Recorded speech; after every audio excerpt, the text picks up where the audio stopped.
Hello everyone, welcome back to my channel. I'm here with some more articles. If you was on my Patreon, remember I was telling you I was thinking about doing a new channel for different heritage and stuff. But I decided to leave it on this page. Might as well, okay? So we'll be learning about the San people, S-A-N people, Bushmen of Southern Africa. Okay, I'm also part of this heritage. Okay, it's about women, men, and children, mainly the women and the children. We have to walk around naked, and our bodies look different than most women bodies. Okay, yes, we got hair down there, and I'ma still rep my heritage. I ain't gonna lie to you. Okay, here's a picture of me and my kids.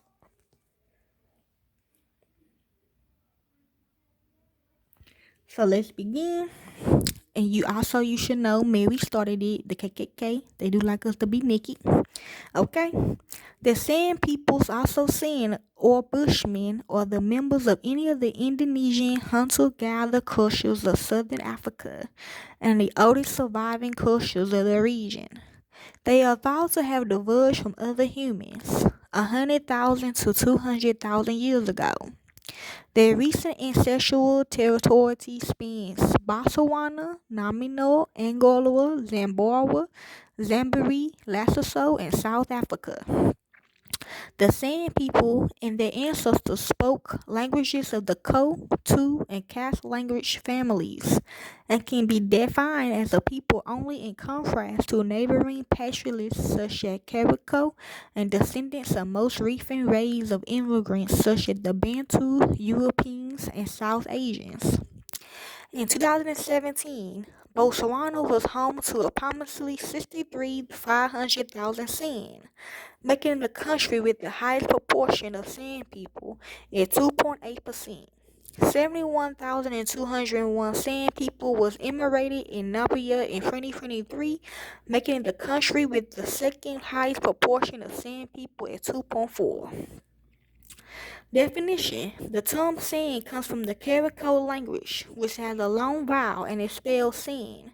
It means foragers and is used in a derogatory manner to describe people too poor to have cattle.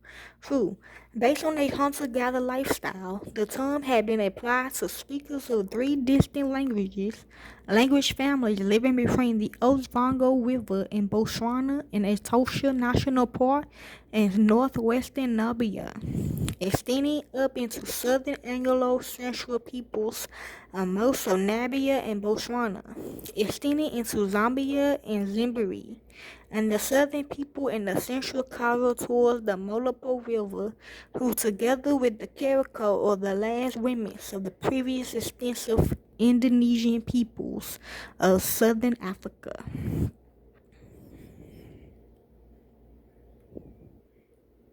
History. The hunter-gatherer San were among the oldest cultures on Earth and are thought to be descended from the first inhabitants of what is now Botswana and South Africa. The historical presence of the San in Botswana is particularly evident in northern Botswana's Tosado Hills region. San was traditionally semi-nomadic and moving seasonally with certain defined areas based on the availability of resources such as water, game animals, and edible plants. People related to or similar to the San occupied in the southern shores throughout the eastern Shubaland and may have formed as Sonargon continued from the Red Sea to the Cape of Good Hope. Early San society left a rich legacy of cave paintings across southern Africa. In the Bantu expansion, San was driven off their ancestral lands or incorporated by Bantu speaking groups. The San was believed to have closer connections to the old spirits of the land and was often turned to by other societies for rainmaking, as was the case in Mambari. San shaman would enter a trance and go into the spirit world themselves to capture the animal associated with rain. You ain't lying. By the end of the 18th century, after the arrival of the Dutch, thousands of San had been killed and forced to work for the colonists. The British tried to civilize the San and make them adopt a more agricultural lifestyle, but were not successful. By the 1870s, the last sin of the Cape was hunted to extinction. While other sin was able to survive, the South African government used to issue licenses for people to hunt the sand, with the last one being reportedly issued in Namibia in 1936. From the 1950s through to the 1990s, some communities switched to farming because of governmental mandated modernized programs. Despite the lifestyle changes, they have provided health information, anthropology, and genetics. One broad study of African genetic diversity completed in 2009 found that the genetic diversity of the San people was among the top 5 of 121 sample populations. If you click off, I'm gonna redo it. Okay, I'm just gonna have to edit it. Certain Sam groups are one of the 14 known extinct ancestral population clusters, that is, groups of populations with common genetic ancestry who share ethnicity and similarities in both their cultures and the properties of their languages.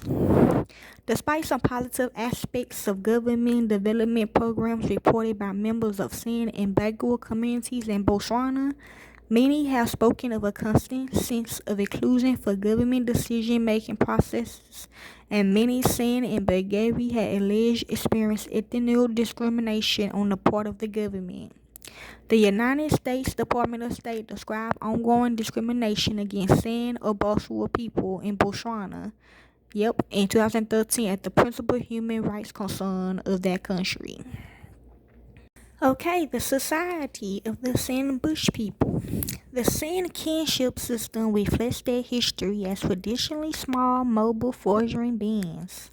San kinship is similar to Innu kinship, which uses the same set of terms as in European cultures, but adds a name rule and an age rule for determining what terms to use.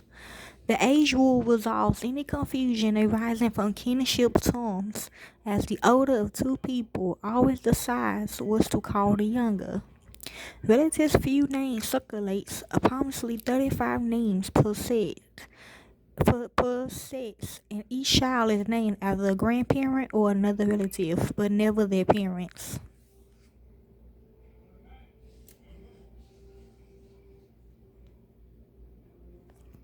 Children have no social duties besides playing, and leisure is very important to San of all ages.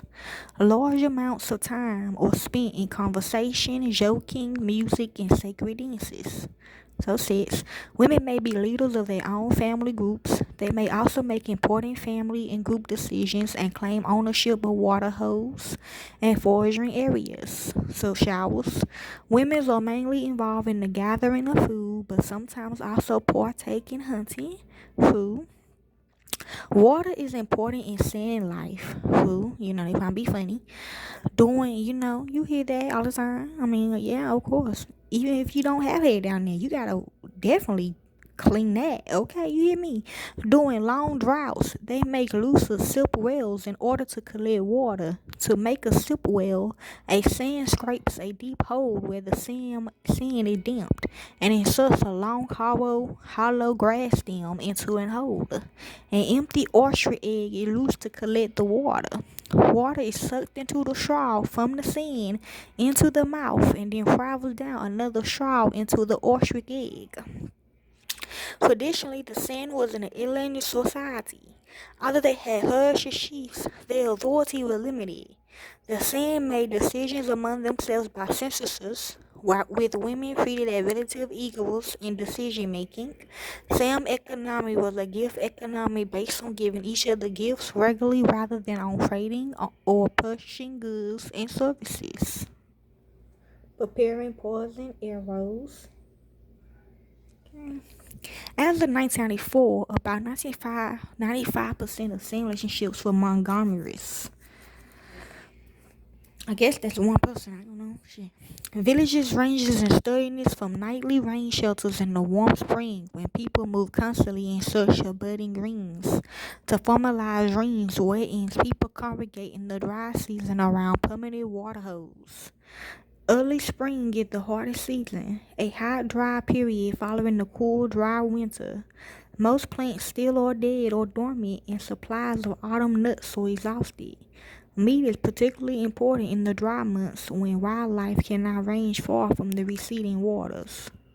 Women gather fruit, berries, tubers, bush onions, and other plant materials for the band's consumption.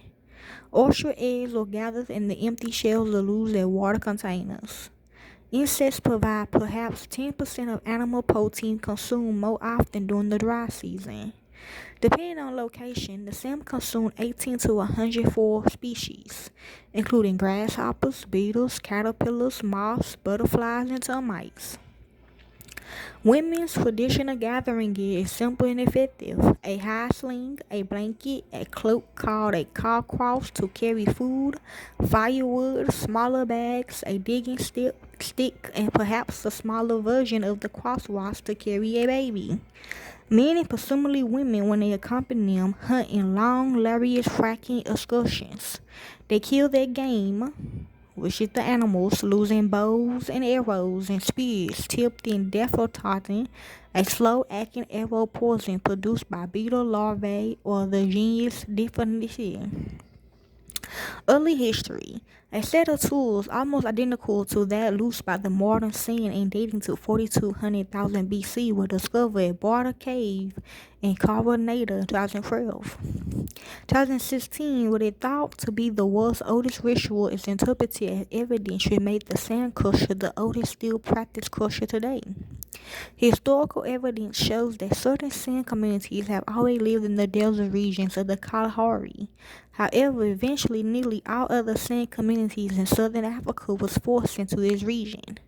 The Kalahari sand remained in poverty where their richer neighbors denied them rights to the land. Before long, in both Botswana and Namibia, they found their territory drastically reduced. Genetics. Various Y chromosome studies show that the sand carries some of the most developing, earliest branching human Y-circus chromosomes haplogroups. These haplogroups are specific subgroups or haplogroups A and B, the two earliest branches on the human Y chromosome tree. Meshach-showing DNA studies also provide evidence that the sand carry high frequencies of the early haplogroup branches in the human mitochondrial DNA tree. This DNA is inherited only from one's mother, the most developing earliest branching mitochondrial haplogroup. The DNA inherited only from one's mother. The most divergent earliest branching mitochondrial haplogroup, YALL, has been identified as higher frequencies in the Southern African Sands group. In a study published in March 2011, Brianna Hinn and colleagues found that the common sand as well as the Sangre and Hazara people of Tanzania were the most genetically diverse of any living humans studied. This high degree of genetic diversity hints at the origin of automatic modern humans. A 2008 study suggests that the sand may have been isolated from other original ancestral groups for as much as 50,000 to 100,000 years and later rejoined, reintegrating into the rest of the human gene pool. A DNA study of full sequence genomes published in September 2016 showed that the ancestors of today's sand hunter-gatherers began to diverge from other human populations in Africa about 200,000 years ago and were fully isolated by 100,000 years ago. Okay, sand family in Botswana.